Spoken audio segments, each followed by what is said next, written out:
Hello बच्चों, let's see the question. The question says a solution is made by mixing 1 mole benzene और pure benzene का vapour pressure है 100 millimetre of Hg and 1 mole of toluene और pure toluene का vapour pressure है 40 millimetre of Hg. Suppose initially the pressure over the solution is very high so that no vapor exists and the above the liquid. As we gradually decrease the pressure, a point comes when we arose the bubble point curve and the first bubble of vapor starts forming. Hence, it is called bubble point curve.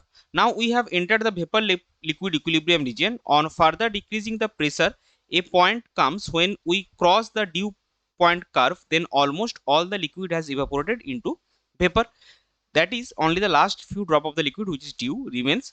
Beyond this point, no liquid exists in the system. Then answer the following question. So question क्या है हमारे पास? What will be the pressure when 1 mole of mixture has been vaporized? और हमारे पास option क्या है? Option A is 70 millimetre of Hg, option B is 63.25 millimetre of Hg, option C is 100 millimetre of Hg and option D is 40 millimetre of Hg.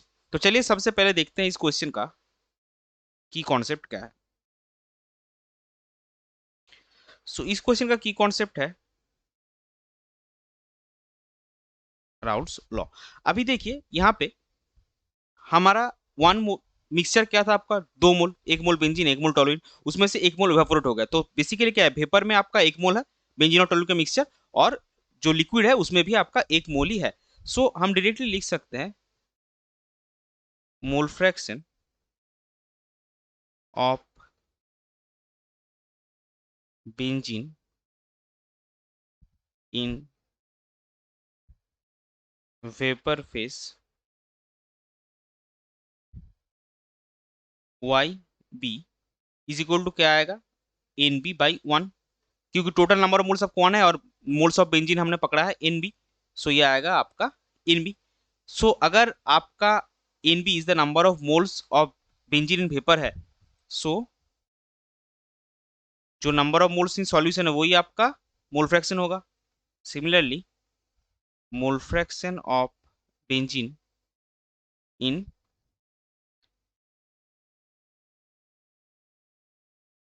Solution X B is equal to 1 - N B, क्योंकि आपका एक मोल benzene था जिसमें से N B मोल आपका चला गया vapour में, तो बचा कितना है 1 - एन बी मोल. सो अभी देखिए, अभी हम एक फॉर्मूला यूज करें कि वाई बी जो है वो, और एक फॉर्मूला से हमको मिलता है Y B is given as X B P naught B by P, यानी पी क्या है यहाँ पे टोटल प्रेशर है. सो यहाँ पे आपको क्या मिलेगा, और X B P naught B is equal to Y B into P, और एक्स बी की जगह हम क्या बिठाएंगे 1 - एन बी, वाई बी की जगह बैठेगा N B is equal to P, sorry यहाँ पे P naught B, 1 - N B into P naught B, और वाई बी की जगह बैठेगा N B into P. So इसको अगर आप सॉल्व करेंगे सो क्या आएगा, P naught B minus N B into P naught B is equal to N B into P. So N B आपका क्या आएगा, number of moles of benzene is equal to P naught B by P plus P naught B. ये आपका हो गया equation 1. अभी देखिए, अभी जो सॉल्यूशन का वेपर प्रेशर का जो फॉर्मूला है उससे हमको क्या मिलता है, again we know P is equal to, अगर आप किसी एक स्पीसीज के मोल फ्रैक्शन के रिगार्ड में उसको एक्सप्रेस करना चाहे तो P naught B minus P naught T into X B, where P naught T is the vapour pressure of pure toluene, P naught B is the vapour pressure of pure benzene and X B is the mole fraction of benzene. So इससे आपको क्या मिलेगा, therefore x B आपको मिलेगा, और X B is equal to P minus P naught T by P naught B minus P naught T, और X B हमारे पास क्या है already 1 - N B is equal to P minus P naught T by P naught B minus P naught T. So N B क्या मिलेगा हमको, therefore N B is equal to 1 - P naught B, one one minus P minus P naught T, P minus P naught T by P naught B minus P naught T. इसका value क्या आएगा, इसका value आपको मिलेगा P naught B minus आपका आएगा P naught B minus ये आएगा P by P naught B minus P naught T. ये हो गया आपका इक्वेशन 2। सो इक्वेशन 1 के हिसाब से हमारा इन बी क्या था, P naught B by P plus P naught B, और इक्वेशन 2 के हिसाब से हमको ये मिला। So comparing